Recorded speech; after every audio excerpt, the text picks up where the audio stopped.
He's a $1 million man, a Toronto traffic officer suspended for the past 12 years with pay and who's earned nearly $1 million since then.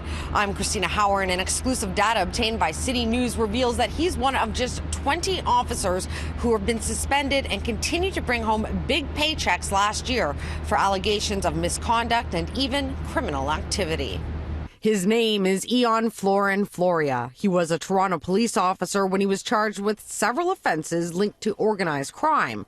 He was suspended with pay despite the wishes of then police chief Bill Blair. That is the only option I have, even though he's charged with really quite serious criminal charges.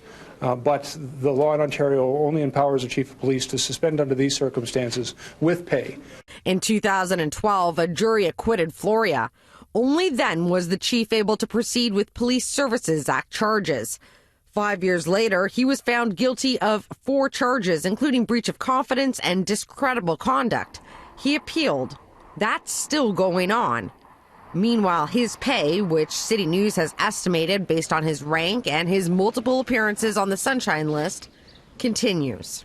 In the past, it's been that we had no authority to suspend without pay unless a police officer was first convicted of a criminal offense and then sentenced to time in custody. So there has been some change with the new legislation. It's got a little better. We certainly advocated for a little bit more strength in the chief's ability to use their discretion in those cases. Ontario has revamped its police oversight laws, but the government hasn't allowed chiefs to easily suspend officers without pay. We wanted to make the rules very clear so that police officers who frankly get accused of things still have the right to be proven guilty, right? We can't jump to the assumption that you are guilty until proven innocent. As of March, chiefs can suspend officers without pay if they are convicted of a crime and sentenced to custody on bail with conditions that prevent them from effectively performing their duties or charged with a serious offense.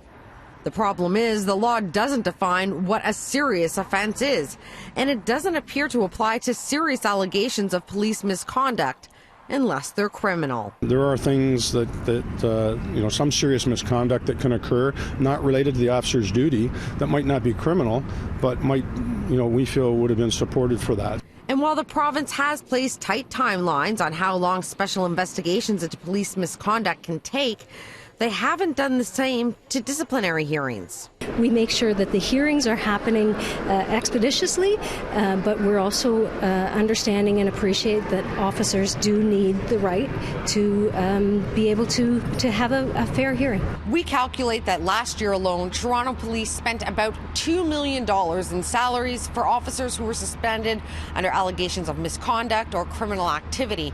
Now, that's just a small percentage of their overall budget, and it really does only reflect a small amount of officers that are on the force here. We reached out to Toronto Police several times starting last week.